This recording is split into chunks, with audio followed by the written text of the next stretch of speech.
Bonjour et bienvenue sur Mon Financier. Nous sommes le mardi 14 octobre et bien évidemment la une de tous les journaux, c'est la baisse de la bourse. Et c'est reparti, il y a eu une vague consolidation hier et puis patatras en fin de journée aux États-Unis, ça a rechuté. Ce matin tout devrait ouvrir en baisse, on va attaquer probablement le niveau des 4000. Alors les raisons vous les connaissez, hein, c'est l'économie, c'est un retournement de tendance. Alors on ne sait pas si pour l'instant on arrive auprès des 10% de correction qu'on vous avait prédit depuis pas mal de temps. Alors maintenant il va falloir décider si c'est simplement une correction ou si c'est un renversement de tendance. Ce qui n'est pas un renversement de tendance malheureusement, c'est ce qui se passe en France.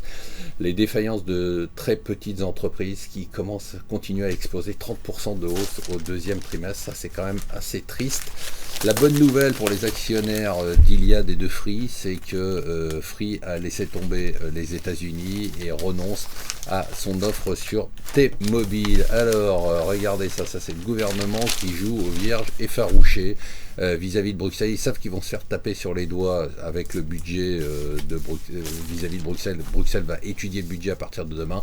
Ce budget, bien évidemment, il est nul, il est inacceptable. Et donc, les Français jouent la carte, le gouvernement français joue la carte de la souveraineté nationale. Mais comment on s'attaque à notre budget? C'est pas à l'Europe de nous dicter notre budget. Ben si, c'est à l'Europe de dire quand quelque chose est nul et notre budget est nul.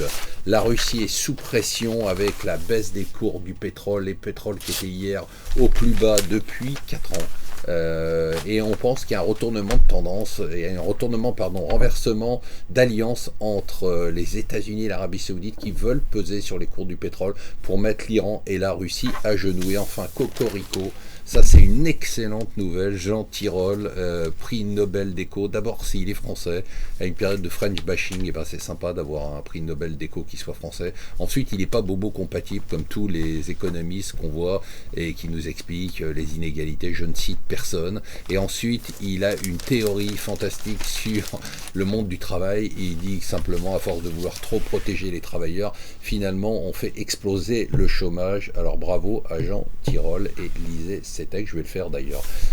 Bonne journée sur Mon Financier.